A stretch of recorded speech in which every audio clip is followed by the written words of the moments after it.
Michael Knowles, author and host of the Michael Knowles Show on the NewsHour tonight. Thank you very much, Michael Knowles. Lovely to have you on the show. And just want to ask you, many people still recovering from the election results in the United States of America. Unexpected. Did the pollsters get it right? What really turned the tide for Donald Trump? All of these questions still doing the rounds. What do you think? I think the pollsters didn't so much get it right or wrong as they hedged their bets. I think they were even a little bit cowardly because the race looked as though it were going to be terribly close. And then on election night, it was a complete blowout. It was a landslide for Trump, both in the Electoral College and in the popular vote. Something that perhaps some in the Indian audience will not know is that in America, we go out there and we vote. And while it looks like we're voting for the candidates, we're really voting for electors, and then the electors are apportioned by the states, and then the electors come together, and so there can be a discrepancy between the numbers that it actually takes to win the election and the number of votes cast. In America, a Republican had not won the popular vote in 20 years, and Donald Trump did that. He broke that up, so now the majority of Americans voted for Trump and the majority of the Electoral College. It was a complete landslide for the president, which I think is great news because we're almost certainly going to hold the House as Republicans. The Republicans have retaken the Senate. Republicans already have the Supreme Court because of President Trump's first term.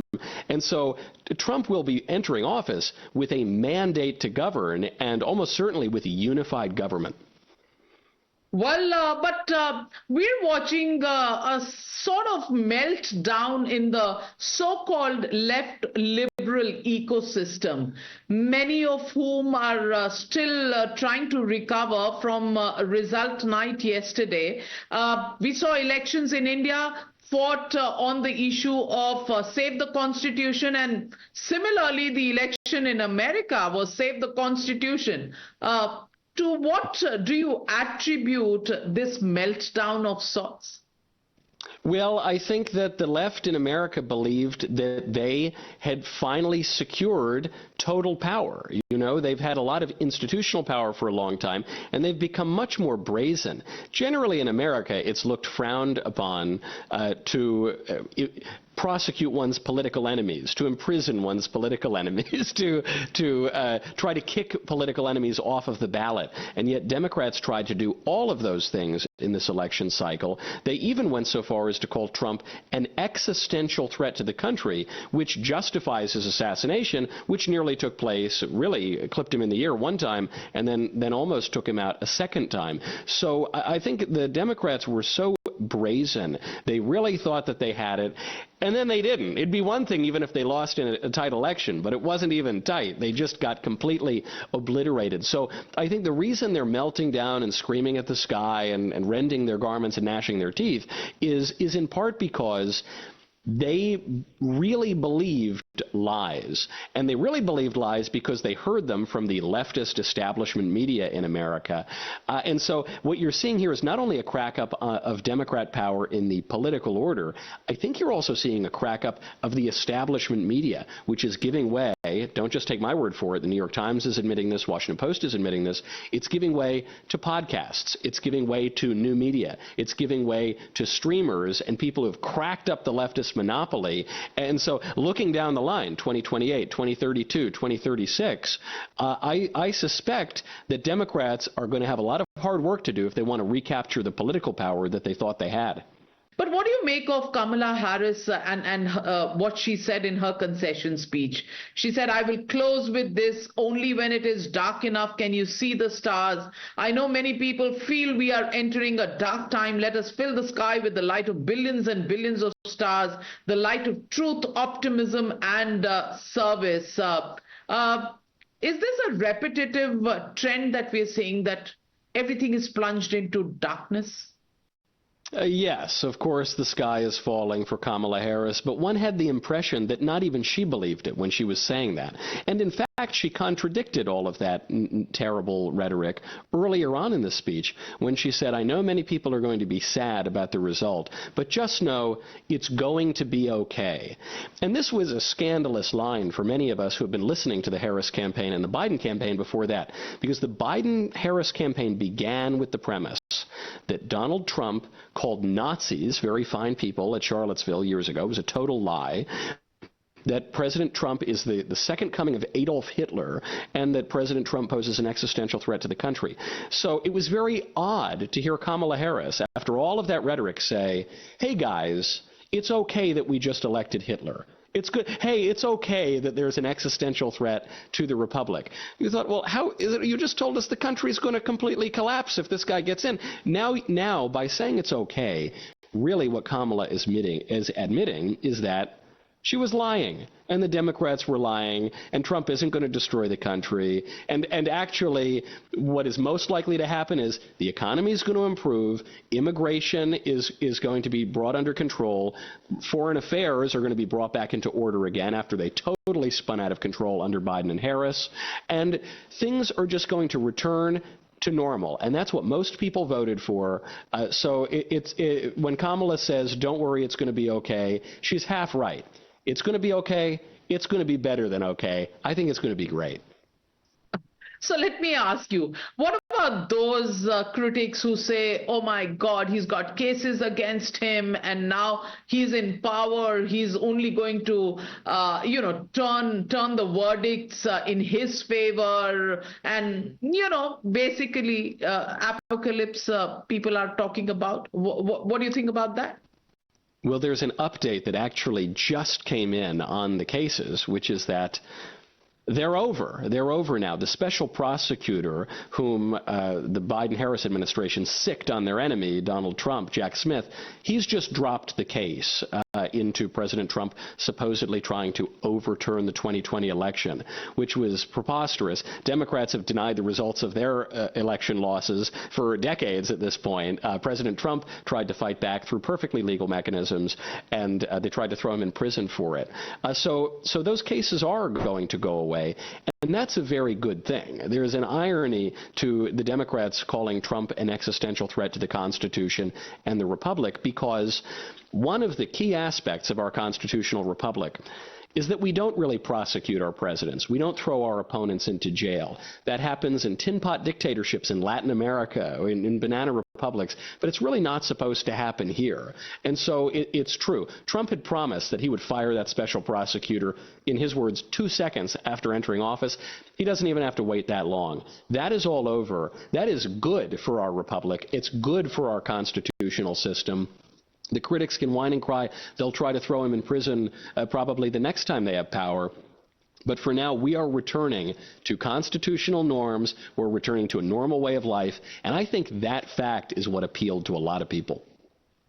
So let me ask you, how do you think Trump will mark a radical departure from the policies pursued by Biden? Let's begin with the two wars in Ukraine and Middle East. Trump is someone who comes across as skeptical of multilateralism. How do you think he's going to approach this issue of wars? Well, President Trump has said from the beginning that the war in Ukraine would not have kicked off if he had remained president after 2020. And I don't think he's just bragging or boasting. I think that's manifestly true. In fact, Vladimir Zelensky said much the same thing. He placed a lot of blame for the invasion on Joe Biden because Joe Biden weakened sanctions against Russia. President Trump put sanctions on Russia's Nord Stream 2 pipeline. Biden removed sanctions against Russia. And then Biden actually invited Vladimir Putin to invade. He said that if the invasion were only a minor incursion, then the consequences would not be dire. So, of course, Putin said, great, no consequences, I'm going to go on in. But you'll remember that President Trump, when he was in office, was able to bring us the Abraham Accords, which effectively brought us peace in the Middle East.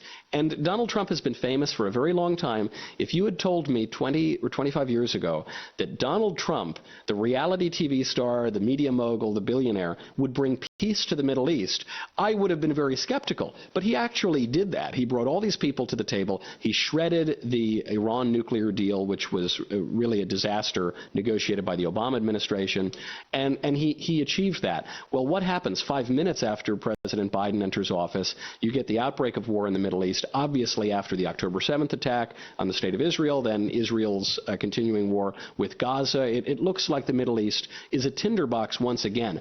I suspect that when Trump gets into office, all of those problems are going to go away. And they're going to go away for two simple reasons. One, President Trump pursues a policy of peace through strength, emphasis on strength.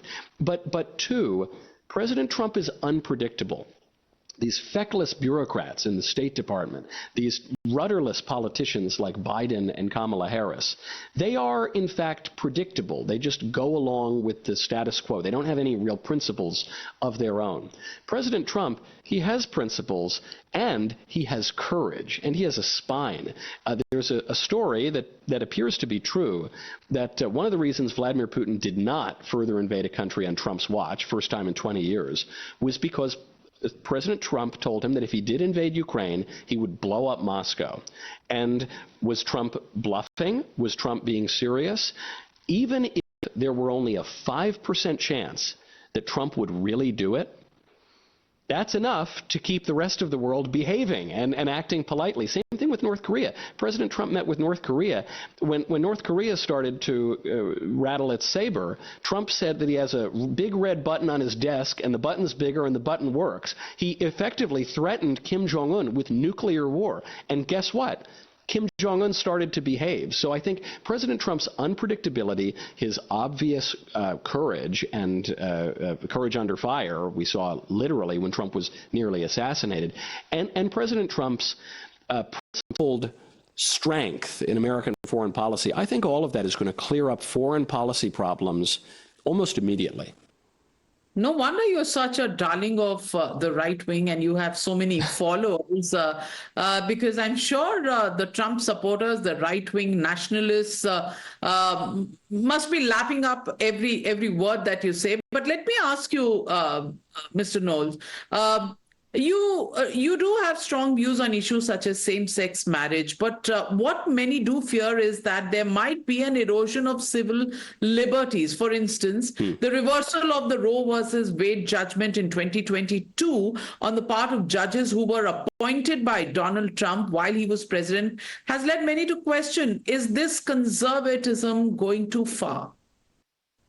Well, I would say that fear is greatly misplaced because, even by the standards of, say, 2011, today's Republican Party is further to the left on many social issues than the Democrats were in 2011. President Trump's views of marriage, for instance, are much further to the left of Barack Obama's view when he was already president in 2011. So the left has clearly won a lot of ground. I think they're the extreme ones on the culture war. They're calling for abortion, not even in the first days or weeks or even the first trimester of abortion, but abortion up until the moment of birth. Abortion, in some cases, after birth, which we ordinarily just call infanticide. Tim Walz, who was Kamala Harris's running mate, removed legal protections for babies who survive abortion and removed reporting requirements such that the babies could be left to die. I mean, this is extreme stuff. New York passed a similar law,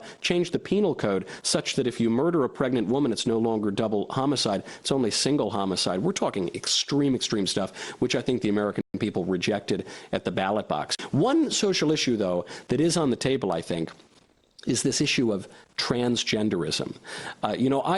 I love India. I've traveled a bit in India. I've been to Varanasi. I've been to Thiruvananthapuram down in Kerala. And one thing I love about my Indian friends is they tend to be rather traditional and pretty normal, actually.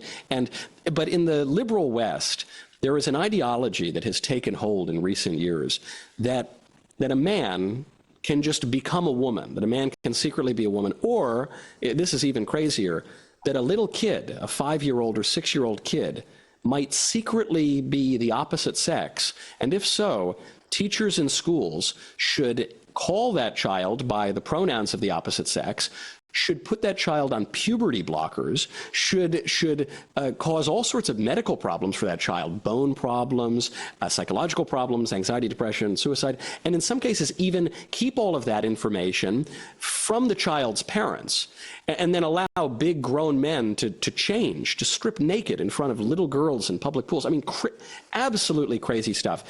I think that social issue very much cut in favor of Trump in this election. Many people who are liberal, who are leftist, would disagree with me on a lot of issues. They say that is just too far. That is absolutely crazy.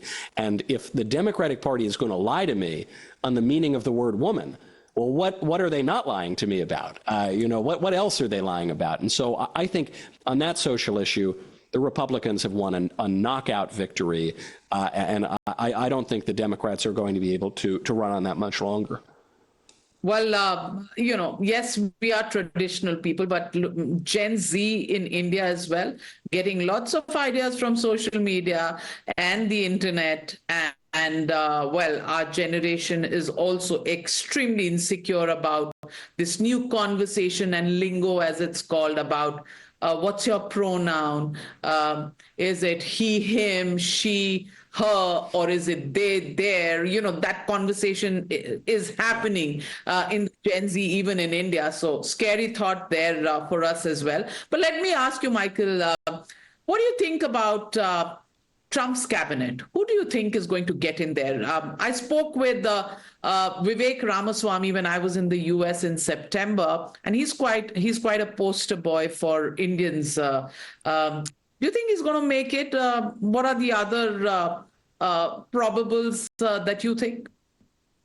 Well, I certainly hope he does. Vivek is a personal friend of mine, and I think it would be great to have him in the administration. Although Vivek would also be great in other posts in the government, maybe as a U.S. senator, maybe as a governor. So Vivek is a complete superstar and has a bright future ahead of him. I also was thrilled to see J.D. Vance selected as the VP. I think he was a magnificent choice. I think he's going to be really, really helpful to President Trump. He already has been very helpful to President Trump. There's no shortage, though, of other people who can fill the administration. One problem that President Trump faced in 2016 was that he was an outsider from Washington. I think he'd only visited Washington about 17 times in his whole life before he became president. And so he didn't know a lot of people in national politics. Some of the people who decided to help fill his administration were not the best people, and they were booted out of the administration, often unceremoniously, and replaced with better people. Now, though, President Trump has been at this for almost a decade. So I think there are a lot of people, many people whose names you wouldn't even recognize, who could fill roles. Other people who have been floated for top administration posts are people like Marco Rubio. Mike Pompeo has come up, Rick Grinnell, all in the foreign policy area. Bobby Kennedy probably will be in charge either of the FDA or maybe, who knows, one of the health or food or agriculture aspects of the government. Tulsi Gabbard might have a role to play. That's another former Democrat who also, I believe, is of Indian descent, who has become a Republican now. And then many traditional conservatives. So I think that President Trump will have a lot better luck on personnel this time, but there's a major problem for him on personnel, which is that the federal government is gigantic, and the federal bureaucracy, I know India has an extensive bureaucracy too, but America's bureaucracy has really grown out of control. So usually American presidents replace about 4,000 to 5,000 people in the bureaucracy. That's just not enough. To really make a dent in national policy, Trump is going to have to replace probably 10 times that, 40,000 to 50,000 people. This is difficult because the Democrats have secured legal protections for many of these government workers. So even the President of the United States can't fire them. One way that he might be able to do that is to change their designation to what's called Schedule F, which makes them effectively political appointees and who will then be serving at the pleasure of the president. I think Trump is going to move to do that quickly because personnel is policy. And so we've got to get the very best people into these positions and allow them to carry out the agenda that the American people voted for. What do you make about his special mention for Elon Musk at his victory speech? I thought it was great. I actually attended the Madison Square Garden rally. It was one of maybe the most significant Trump rally that we've seen, other than his return to Butler, Pennsylvania, where he was nearly assassinated. Elon Musk also showed up there, spoke there. Elon is an aspirational figure. Elon is probably a great man of history. He is doing things that we just haven't really seen in our lifetimes. And his endorsement of Trump, it required a lot of courage, because had Kamala won, Elon joked, he said, I would be in bad shape. He actually used a naughtier word than that. I'll clean it up for your show. And he would have been in bad shape. But he thought Trump had a chance, and he thought Trump was good for the country. Elon has put his money where our mouths are. He bought X, formerly Twitter, for $44 billion, and has given people who are non-leftists one social media platform on which to speak. The social media platforms had rigged the 2020 election in many ways in favor of Joe Biden by censoring information that conservatives were sharing, even privately. So that was all really great. But Elon's endorsement is also a sign of the times, because Elon is not a far right-wing conservative. Elon is kind of a liberal. Robert F. Kennedy Jr. is a liberal. Tulsi Gabbard is a liberal. These are Joe Rogan, who is probably the biggest podcaster in the world, is a liberal. But the political window has so shifted to the left, the Democrat Party has so shifted to the left, that the liberals today have more in common with the conservatives than they do with the leftists. And so Elon being there, I think he convinced a lot of people to vote for Trump. I think he's done a lot to help, but I think he's a sign of the times. If you are an even marginally sane person today in 2024, you're more likely a Republican. Well, ironical, but true. In the end, I just want to ask you, Michael, there's so much in common between our Prime Minister, the Indian Prime Minister, Narendra Modi, and Donald Trump. Have you had a chance to follow the trajectory, and what do you think of Modi? Yes, I have. You know, one of my closest friends is Indian and a supporter of BJP and of Prime Minister Modi. And I remember before Modi was elected, my friend said, it's impossible. There's no way this guy gets elected. There's no way that a guy from his province with his background in his party, my friend said he thought BJP would never get the prime ministership ever in his lifetime. And then that all changed overnight. And I think regardless, even putting aside their similarly conservative right-wing political views, even the fact that these men have been so underestimated, the fact that their victories were so shocking, the fact that their victories have been so enduring. Modi has been in office for, 10 years now or something? I mean, it's really been a long time. It's been about 10 years since President Trump came down that golden escalator. I think that heralds or that augurs a real shift even in global politics. We see this in the West quite a lot. We see this with, the Brexit in the UK then anticipates the Trump election victory in America. You can see right-wing candidates, Le Pen in France, or Meloni in Italy, or Viktor Orban in Hungary. You see them start to crop up. But this is true even in the East, even now in the most populous country in the world, India. There's a line from Ronald Reagan, who said, when great forces are on the move in the world, we learn we're spirits, not animals. That you and I have a rendezvous with destiny. And it does seem that there are forces in the world that go beyond petty partisan squabbles or even national issues. There is a global response to a liberalism, to a leftism that is insufficient, that is leaving people materially disadvantaged and spiritually disadvantaged, and the people are just not going to put up with that anymore. This liberal establishment has failed people in many ways, and so more popular conservative movements are going to crop up, whether that's in America or whether that's all the way over in India. Well, absolutely, and that's the way it's going. Yes, it's been 10 years for Prime Minister Modi, and he's already been elected for another 5 years. So, and people are even comparing his age. They say, Trump is 78. Modi turns 78 in 29, which is when India goes into the next election. Who knows what's going to happen?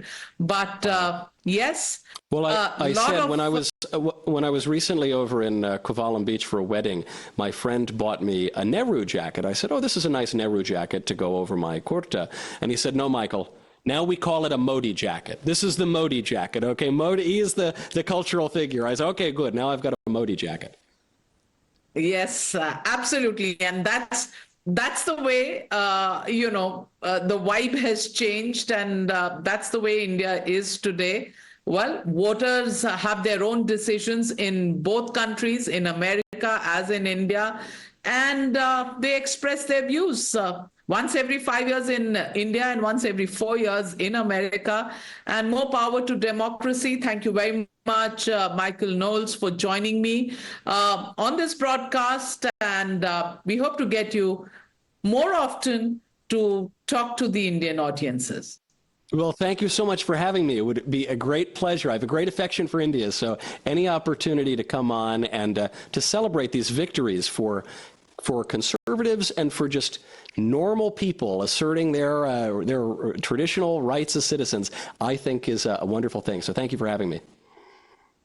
Absolutely. Most welcome to come to India and be with us in our studios. Who knows, we can do a joint broadcast someday. That would be great.